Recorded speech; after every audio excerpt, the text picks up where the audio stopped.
Good morning दोस्तों। सुबह की गर्मा गर्म चाय के साथ मैं हूं आपका दोस्त ऋतुराज। नया दिन है, नई सुबह है, तो नई जानकारियां भी होनी चाहिए। करंट अफेयर्स के साथ, डेली का करंट अफेयर्स के साथ मैं आपके लिए लेकर आया हूं क्विज। सब्सक्राइब करिए मेरे चैनल को। अगर वीडियो पसंद आए तो लाइक करना ना भूलिए।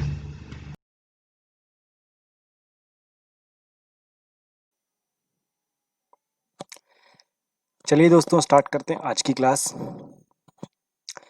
देश और दुनिया के इतिहास में 22 अक्टूबर के दिन क्या प्रमुख घटनाएं हुई थी, एक एक करके हम सारी जानेंगे। 22 अक्टूबर सन 1680 में मेवाड़ के राजा राणा राज सिंह का निधन हुआ था। सन 1796 में पेशवा माधवराव द्वितीय का ने आत्महत्या की थी, सन 1796 में। सन 1962 में भारत की सबसे बड़ी बहुउद्देशीय नदी घाटी परियोजना भाखड़ा नागल राष्ट्र को समर्पित की गई थी। तो इसका मतलब ये हुआ कि 1962 में भारत की सबसे बड़ी जो परियोजना कहलाई जाती है, भाखड़ा नागल बांध भी बोला जाता है जिसको, ये 1962 में राष्ट्र के नाम पे समर्पित कर दी गई थी। मतलब इस दिन ये कंप्लीट हुई थी। आगे बात करेंगे। सन 2008 में भारत ने पहले मानव रहित अंतरिक्षयान चंद्रयान प्रथम को सतीश धवन अंतरिक्ष केंद्र से प्रक्षेपित किया था।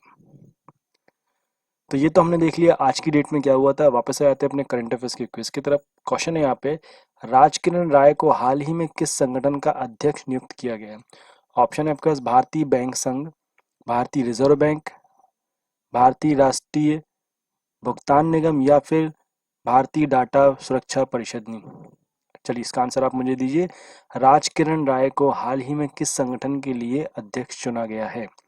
भारतीय बैंक के लिए, भारतीय बैंक संघ के लिए, भारतीय रिजर्व बैंक के लिए या फिर भारतीय राष्ट्रीय भुगतान निगम के लिए या फिर भारतीय डाटा सुरक्षा परिषद के लिए।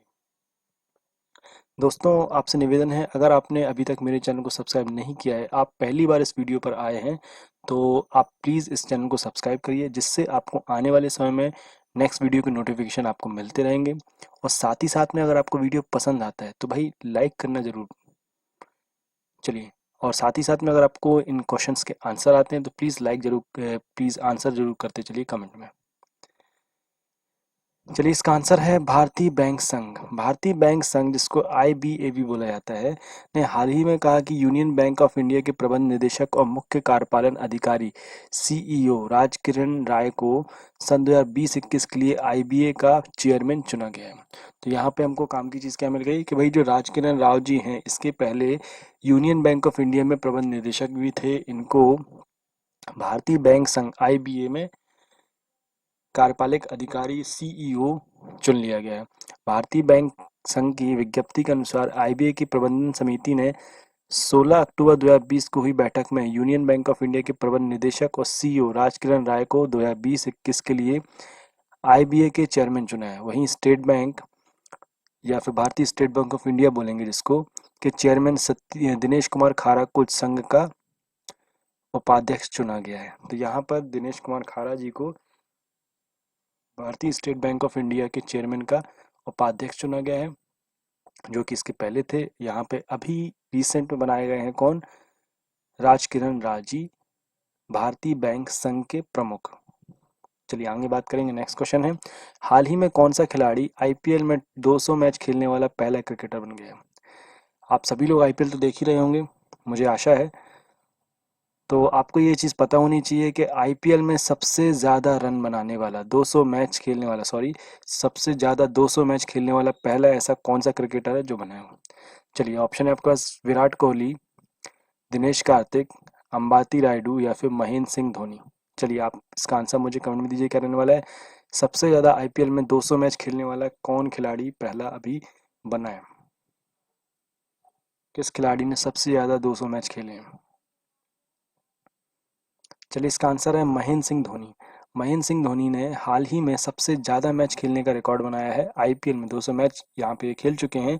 अब कुछ डिटेल्स और जान लेते हैं इसके बारे में। महेंद्र सिंह धोनी, चेन्नई टीम के कैप्टन महेंद्र सिंह धोनी ने हाल ही में IPL में खास उपलब्धि अपने नाम पर की। उन्होंने राजस्थान रॉयल्स के खिलाफ मैदान में उतरने के साथ ही 200 मैच IPL खेलने का रिकॉर्ड बना लिया। उनके इस बाद मुंबई इंडियन टीम के कैप्टन रोहित शर्मा का नंबर आता है, जिन्होंने अभी तक 197 मैच खेले हैं।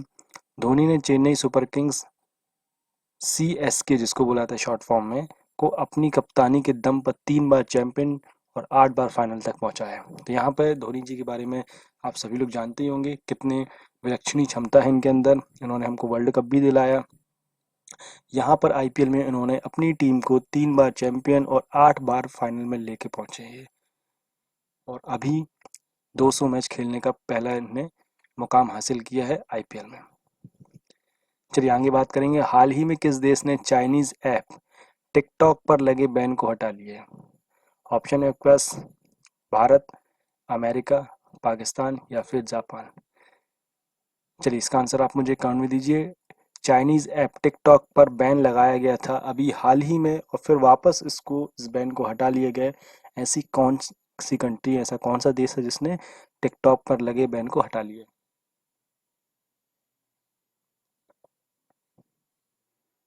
चलिए इसका आंसर है पाकिस्तान।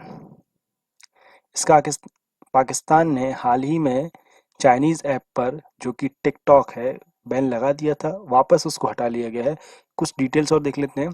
पाकिस्तान ने चीनी सोशल मीडिया ऐप टिकटॉक पर लगा बैन हटा लिया है। इससे पहले पाकिस्तान ने अश्लीलता फैलाने का आरोप लगाते हुए टिकटॉक पर प्रतिबंध लगाया था। टिकटॉक को लेकर टेलीकॉम अथॉरिटी को लगातार शिकायत मिल रही थी। चीनी ऐप पर अश्लीलता फैलाने के आरोप थे। इसके मद्देनज़र तकरीबन 10 दिन पहले टिकटॉक पर बैन लगाया गया था। इस विषय में अथॉरिटी ने एक बयान जारी करके कहा कि ऐप को कई महीनों से चेतावनी दी जा रही थी, लेकिन उसने कोई कदम नहीं उठाया। लिहाजा इस ऐप को देश भर में ब्लॉक करने का फैसला लिया गया था, परंतु इसके बाद वापस फिर नाटकीय अंदाज में वापस पाकिस्तान ने चाइनीज ऐप टिकटॉक को चालू कर दिया, बैन से हटा दिया। चलिए आगे बात करेंगे। प्रधानमंत्री नरेंद्र मोदी ने राष्ट्र के खाद्य और कृषि संगठन FAO की 75वीं वर्षगांठ के मौके पर कितने रुपए की स्मृति सिक्का जारी किया है? चलिए इसका आंसर आप दीजिए कमेंट में। ऑप्शन है 100 रुपये, 75 रुपये, 175 रुपये या फिर 50 रुपये। राष्ट्र के खाद्य और कृषि संगठन की 75वीं वर्षगांठ पर प्रधानमंत्री नरेंद्र मोदी जी ने कितने रुपए का सिक्का जो है वो जारी किया, स्मृति सिक्का जारी किया? चलिए इसका आंसर दीजिए क्या रहने वाला है।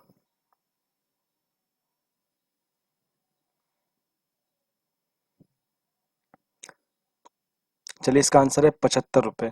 प्रधानमंत्री नरेंद्र मोदी ने राष्ट्र के खाद्य और कृषि संगठन FAO की 75वीं वर्षगांठ के मौके पर 75 रुपये का स्मृति सिक्का जारी किया। इसके अलावा उन्होंने हाल ही में विकसित की 8 फसलों की 17 जैव संवर्धित किस्मों को भी राष्ट्र के नाम पर समर्पित किया है। देश के 28 राज्यों और केंद्र शासित प्रदेशों में खाद्य सुरक्षा को सुनिश्चित करने वाला one nation one ration card system लागू हो चुका है। हाल ही में 3 बड़े कृषि सुधार हुए हैं और वो देश के एग्रीकल्चर क्षेत्र के सुधार और किसानों की आय बढ़ाने के लिए महत्वपूर्ण कदम भी होने वाले हैं। तो यहाँ पे हमको 2-3 चीज़ क्या मिल गई कि नंबर 1 चीज़ तो ये कि 75 रुपये का सिक्का जारी किया गया। कब किया गया? राष्ट्र के खाद्य और कृषि संगठन की 75वीं वर्षगांठ पर। और साथ ही साथ में यहाँ पर ये बताया गया है कि 17 जैव संवर्धित किस्मों को भी राष्ट्र के नाम पर समर्पित किया गया है और 28 राज्यों केंद्र शासित प्रदेशों में खाद्य सुरक्षा को मजबूत बनाने के लिए, सुरक्षित बनाने के लिए one nation one ration card system भी लागू हो चुका है। मतलब पूरी भारत में एक ही राशन कार्ड रहेगा और उसको आप किसी भी जगह पे जाके, कहीं पे भी जाके आप राशन ले सकते हैं। तो आपका जो रिकॉर्ड रहेगा वो सेंट्रलाइज हो जाएगा। आप किसी स्टेट से पर्टिकुलर रिलेटेड नहीं रहेंगे, आप पूरा देश से संबंधित हो जाएगा। आप कहीं पे भी राशन लेंगे तो आपका जो खाता है उसमें वो रिकॉर्ड एंट्री हो जाएगी कि आपने इस महीने का राशन ले लिया।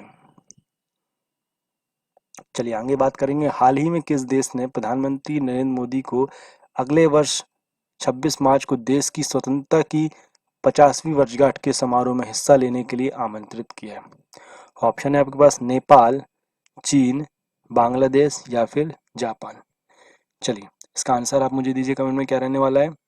किस देश ने प्रधानमंत्री मोदी जी को अपने 26 मार्च को होने वाले स्वतंत्रता दिवस पर होने वाले आयोजन पर आमंत्रित किया? 50वीं वर्षगांठ होने वाली है।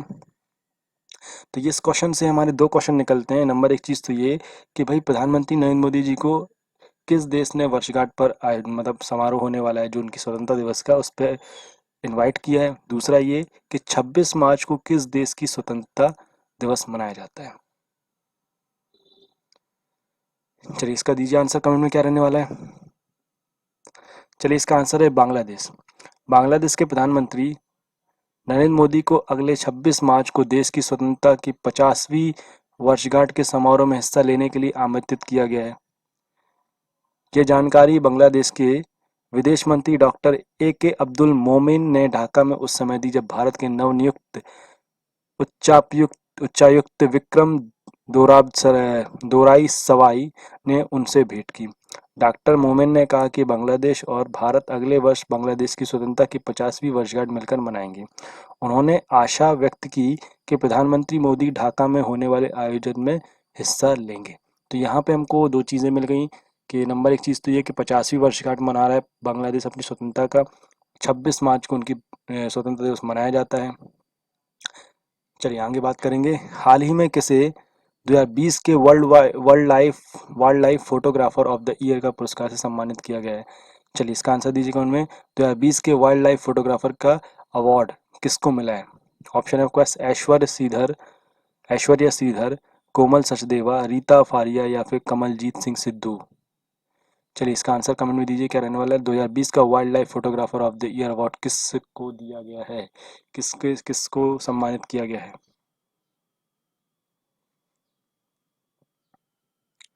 2020 का wild life photographer of the year, इसका आंसर है ऐश्वर्य श्रीधर जी को 2020 का wild life photographer of the year पुरस्कार से सम्मानित किया गया है। ऐश्वर्य यह पुरस्कार जीतने वाली पहली भारतीय महिला बन गई हैं। यह प्रतिष्ठित पुरस्कार का 75वां वर्ष है। ये वयस्क श्रेणी में भारत की ओर से प्रतिष्ठित पुरस्कार जीतने वाली पहली और सबसे कम उम्र की लड़की है। पुरस्कार विजेताओं की घोषणा लंदन में प्राकृतिक इतिहास संग्रहालय history museum of the London में की गई है। हाल ही में किस पाकिस्तानी गेंदबाज ने क्रिकेट के सभी प्रारूपों से संन्यास लेने की घोषणा की है। ऑप्शन है आपके पास हसन अली, शाहिद अफरीदी, नसीम शाह या फिर उमर गुल। ये शाहिद है, मिस्टेक से ही हो गया है। शाहिद अफरीदी, नसीम शाह या फिर उमर गुल। हाल ही में किस तेज गेंदबाज ने क्रिकेट के सभी प्रारूपों से संन्यास लेने की घोषणा की है।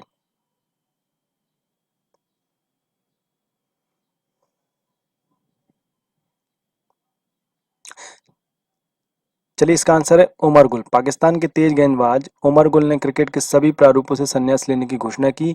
गुल ने पाकिस्तान की तरफ से अपना आखिरी अंतर्राष्ट्रीय मैच वनडे मैच 2016 में खेला था। वे राष्ट्रीय T20 कप में बलूचिस्तान का प्रतिनिधित्व भी कर रहे हैं।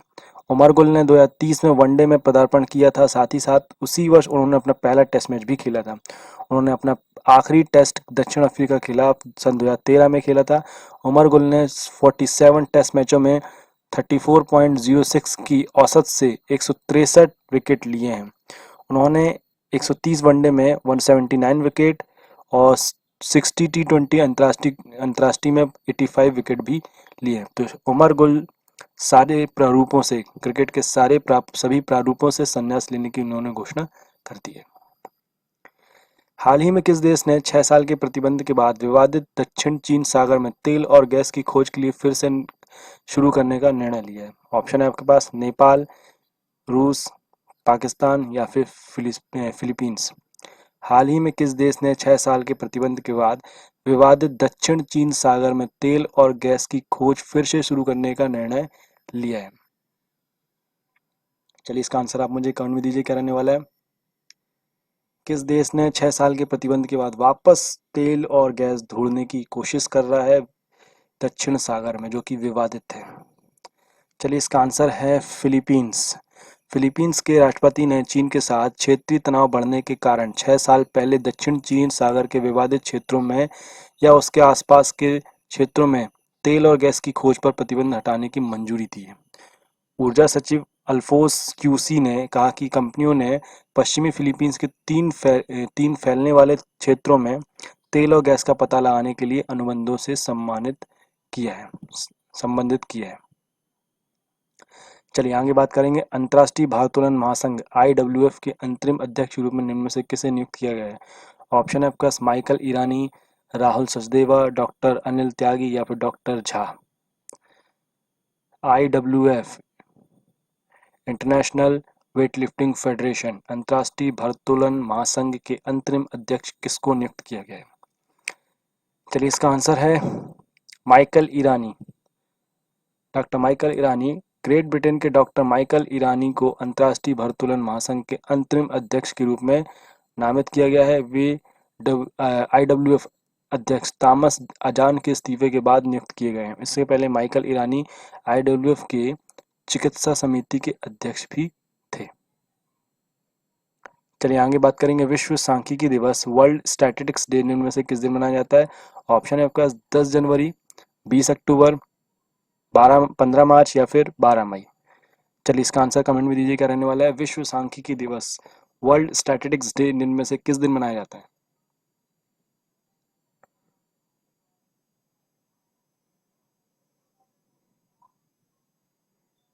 चलिए इसका आंसर है 20 अक्टूबर। तीसरा विश्व सांख्यिकी दिवस 20 अक्टूबर 2020 को विश्व स्तर पर मनाया जा रहा है। विश्व सांख्यिकी दिवस 2020 एक वैश्विक सहयोगात्मक प्रयास है जिससे संयुक्त राष्ट्र सांख्यिकी आयोग के मार्गदर्शन में आयोजित किया जाता है। विश्व सांख्यिकी दिवस 2020 की theme connecting the world with data we can trust है। इस विषय का मतलब है विश्वास, आधिकारिक डेटा, नवाचार और सांख्यिकी प्रणालियों में लोगों की भलाई के महत्व को बढ़ाना है, उसको दर्शा रहा है। चलिए आगे बात करेंगे। ये तो हो गया हमारा आज का करंट अफेयर्स के क्विज हमने देख लिए। अब आ जाते हैं कुछ आर्टिकल्स की तरफ। तो यहाँ पे एक आर्टिकल है, प्रधानमंत्री मोदी ने राष्ट्र के नाम पे संबोधन दिया। इसके बारे में हम कुछ डिटेल्स जानेंगे। प्रधानमंत्री मोदी ने 20 अक्टूबर 2020 को देश को संबोधित किया। प्रधानमंत्री मोदी ने अपने संबोधन में कहा कि वायरस, लॉकडाउन, कोरोना वैक्सीन, त्योहार आदि का जिक्र यहाँ पे किया है। उन्होंने कहा कि हमें यह नहीं भूलना चाहिए कि लॉकडाउन भले चला गया है लेकिन वायरस नहीं गया। इससे पहले पीएम मोदी ने ट्वीट करके कहा कि आज शाम 6 बजे मैं देश के नाम पे, राष्ट्र के नाम पे संदेश दूंगा, आप जरूर जुड़ें। तो यहाँ पे प्रधानमंत्री मोदी जी ने पहले से ट्वीट करके बताया था कि भाई आज की डेट में शाम को मैं आप लोगों को संबोधन करूंगा, राष्ट्र के नाम पे संबोधन करूंगा, इससे आप जुड़िए। अब क्या बातें हुई थी यहाँ पे और देख लेते हैं। कई वैक्सीन पर चल रहा है काम। प्रधानमंत्री मोदी ने कहा कि वैक्सीन के आने तक कोरोना के खिलाफ लड़ाई को कमजोर नहीं होने देना चाहिए। देश के कई वैक्सीन पर काम चल रहा है। एक एक नागरिक तक वैक्सीन पहुंचे, इसके लिए तेजी से काम हो रहा है। अधिक से अधिक नागरिकों का जीवन बचाने में सफल हुए हैं। प्रधानमंत्री मोदी ने संबोधन में कहा कि भारत ज़्यादा से ज़्यादा लोगों के जीवन को बचाने में सफल रहा है। देश में कोरोना मरीजों का रिकवरी रेट काफ़ी बेहतर है और यह समय लापरवाह होने का नहीं है। ये मान लेने का नहीं कि कोरोना चल रहा है या फिर कोरोना से कोई खतरा भी नहीं है। जब तक कोई दवाई नहीं है तब तक कोई ढील नहीं दी जाएगी, ये भी बोला प्रधानमंत्री मोदी जी ने। प्रधानमंत्री मोदी जी ने कोरोना वायरस को लेकर कहा कि जब तक दवाई नहीं तब तक ढिलाई नहीं। बरसों बाद हमने ऐसा देखा है कि मानवता को बचाने के लिए युद्ध स्तर पर काम हो रहा है। अनेक देश इसके लिए काम कर रहे हैं। हमारे देश के वैज्ञानिक भी वैक्सीन के लिए जी जान में से जुटे हुए हैं। प्रधानमंत्री मोदी ने कहा कि बीते 7 से 8 महीनों में प्रत्येक भारतीय के प्रयास से भारत आज जिस संभली हुई स्थिति में है, हमें उससे बिगड़ने नहीं देना है और अधिक से अधिक सुधार भी करना है। अभी लगातार इसलिए ये बताया जा रहा है क्योंकि लगातार अभी हमारे त्योहार आने वाले हैं। दिवाली है, ईद है, फिर ग्यारस है और फिर शादियां भी चालू हो रही हैं। तो इसको देखते हुए प्रधानमंत्री मोदी जी ने एक एहतियातन तौर पे एक चेतावनी भी दे दी है कि भाई आप ये मत सोचिए कि वायरस खत्म हो रहा है या कम हो रहा है इसका प्रभाव। इसका मतलब ये नहीं कि वायरस खत्म हो चुका है, वायरस अभी है। जब तक वैक्सीन हमारी नहीं बनती तब तक हमको उसको ढील नहीं देनी है। हमको अपने आप को परिपक्व करना है और अपने आप को बचाना है। और बचाना कैसे है? हमको तत्पर रहना है वायरस से लड़ने के लिए और समझदारी का पालन करना है और किसी प्रकार की लापरवाही नहीं करना है और बचाव करते रहना है। चलिए आगे बात करेंगे। प्रधानमंत्री मोदी को बांग्लादेश की आज़ादी की 50वीं सालगिरह के जश्न में शामिल होने के लिए न्योता मिला है। आने वाली 26 मार्च 2021 को देश की आज़ादी के 50 साल पूरे होने के उपलक्ष्य में होने वाले जश्न में शामिल होने के लिए प्रधानमंत्री नरेंद्र मोदी को बांग्लादेश की ओर से आमंत्रित किया गया है। जब भारत के नवनियुक्त उच्चायुक्त विक्रम डोरा इस्वाई ने बांग्लादेश के ढाका में बांग्लादेश के विदेश मंत्री AK अब्दुल मोमन से एक शिष्टाचार मुलाकात की, तब बांग्लादेश के विदेश मंत्री द्वारा यह खबर साझा की गई है। तो चलिए अब देख लेते हैं बांग्लादेश की जो स्वतंत्रता है वो कैसे हुई थी, इसके बारे में कुछ छोटा सा देख लेते हैं आर्टिकल। बांग्लादेश का स्वतंत्रता दिवस 26 मार्च को मनाया जाता है क्योंकि यह नेता शेख मुजीबर रहमान द्वारा 26 मार्च 1971 की सुबह पाकिस्तान से देश की आज़ादी की याद दिलाता है। इससे पहले बांग्लादेश पूर्वी पाकिस्तान था, पाकिस्तान के नवगठित डोमिनियन का एक हिस्सा था। वर्ष 1947 में भारत के विभाजन के समय बंगाल के विभाजन के साथ ही पूर्वी पाकिस्तान का गठन किया गया था। इस क्षेत्र ने बाद में राजनीतिक, सामाजिक और धार्मिक मतभेदों के कारण अपने अलग राष्ट्र की मांग शुरू कर दी थी। बांग्लादेश के लोगों ने आज़ादी पाने के लिए पाकिस्तान के खिलाफ युद्ध में हिस्सा लिया था। इस आज़ादी को पाकिस्तान की सेना और उनके सहयोगियों के खिलाफ 9 महीने के गुरिल्ला युद्ध के माध्यम से हासिल किया गया था। बांग्लादेश सेना ने बाद में भारतीय सेना के समर्थन के साथ पाकिस्तानी सेना को हरा दिया और 16 दिसंबर 1971 को पाकिस्तानी सेना के आत्मसमर्पण के बाद यह युद्ध समाप्त कर दिया गया था।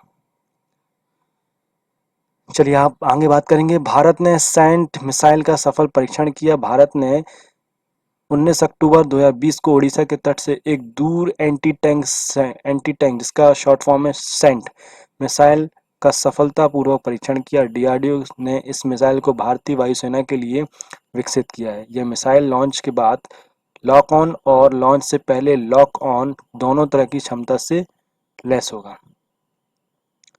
भारत ने इससे पहले ओडिशा के बालासोर जिले में चांदीपुर के अंतरिम परीक्षण परिसर ITR से पृथ्वी 2 बैलिस्टिक मिसाइल का 16 अक्टूबर 2020 को शाम 7:30 बजे सफल परीक्षण किया था।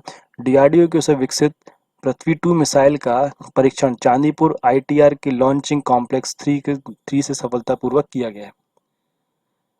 चलिए कुछ इंपॉर्टेंट पॉइंट देख लेते हैं इसके बारे में।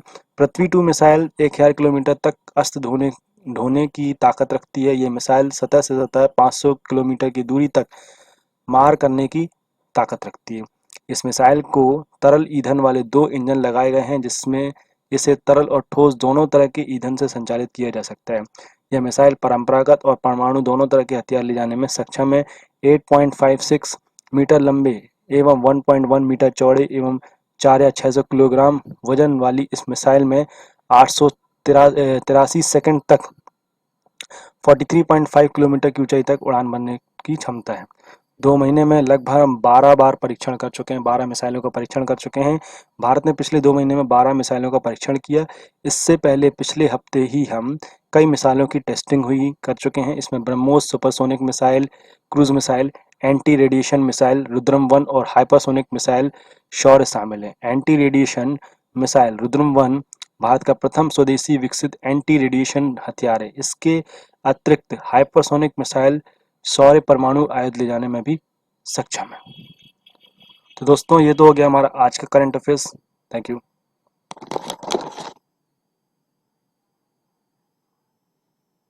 हमारा क्या आज का करंट अफेयर्स। नेक्स्ट क्लास में हम पढ़ेंगे, कल की क्लास में मैं डेली आपके लिए लेके आने वाला हूँ, डेली हमारी क्लास रहने वाली है। कल हम फिर पढ़ेंगे कल का करंट अफेयर्स और सारी चीजों को जानेंगे। आशा करता हूँ आपको ये मेरा वीडियो पसंद आया होगा। अगर पसंद आया है तो लाइक करिए और ज़्यादा से ज़्यादा शेयर करिए। और अगर आपने इस चैनल को सब्सक्राइब नहीं किया है तो प्लीज़ इसे सब्सक्राइब करिए। हमारी क्लास रेगुलर चल रही है, मैथ्स की क्लास भी हमारी रेगुलर चल रही है, साइंस भी चल रही है, सारी क्लासेस हमारी रेगुलर चल रही हैं। Thank you.